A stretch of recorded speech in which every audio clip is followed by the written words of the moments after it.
കലോത്സവം അതിൻ്റെ അന്തിമ നിമിഷങ്ങളിലേക്ക് കടക്കുകയാണ്. വളരെ പ്രൗഢഗംഭീരമായ ചടങ്ങുകളോടുകൂടിയാണ് കാര്യങ്ങൾ പുരോഗമിക്കുന്നത്. നമുക്ക് പ്രധാന വാർത്ത ഒന്ന് കണ്ടതിന് ശേഷം കലോത്സവ വിശേഷങ്ങളിലേക്ക് സജീവമായി തിരിച്ചത്.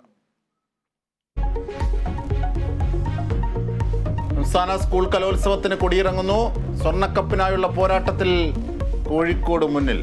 സമാപന സമ്മേളനം പ്രതിപക്ഷ നേതാവ് ഉദ്ഘാടനം ചെയ്യും. മമ്മൂട്ടി മുഖ്യാതിഥി. ബിൽക്കീസ് ബാനോ കൂട്ടബലാത്സംഗ കേസിൽ പ്രതികളെ വിട്ടയച്ച ഗുജറാത്ത് സർക്കാർ നടപടി സുപ്രീം കോടതി റദ്ദാക്കി. പ്രതികളെ വെറുതെ വിടാൻ ഗുജറാത്ത് സർക്കാരിന് അവകാശമില്ലെന്ന് കോടതി. പ്രതികളുമായി ഗുജറാത്ത് സർക്കാർ ഒത്തുകളിച്ചു എന്നും വിമർശനം. 11 പ്രതികളും ജയിലിലേക്ക്. പ്രധാനമന്ത്രിക്കെതിരായ മാലിദ്വീപ് മന്ത്രിമാരുടെ പരാമർശത്തിൽ നിലപാട് കടുപ്പിച്ച് ഇന്ത്യ.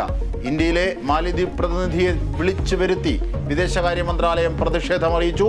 വിവാദങ്ങൾക്കിടെ മാലിദ്വീപ് പ്രസിഡന്റ് ചൈനയിൽ. രാമക്ഷേത്ര പ്രതിഷ്ഠാ ചടങ്ങിൽ പങ്കെടുക്കുന്നതിനെ ന്യായീകരിച്ച് DK ശിവകുമാർ. ജനങ്ങളുടെ വികാരത്തെ മനസ്സിലാക്കണമെന്ന് കർണാടക PCC അധ്യക്ഷൻ. വിഷയത്തിൽ AICC നിലപാട് വൈകാതെയെന്നും പ്രതികരണം.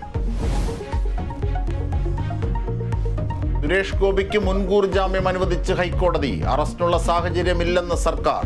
അറസ്റ്റ് ചെയ്യുകയാണെങ്കിൽ ജാമ്യത്തിൽ വിട്ടയക്കാനും പോലീസിന് നിർദ്ദേശം. ഇന്നക്കനാലിൽ കാട്ടാനാക്രമണത്തിൽ പരിക്കേറ്റ തൊഴിലാളി മരിച്ചു. മരിച്ചത് പന്നിയാർ എസ്റ്റേറ്റ് സ്വദേശി പരിമളം. ജനവാസ മേഖലയിൽ കാട്ടാന ശല്യം രൂക്ഷം.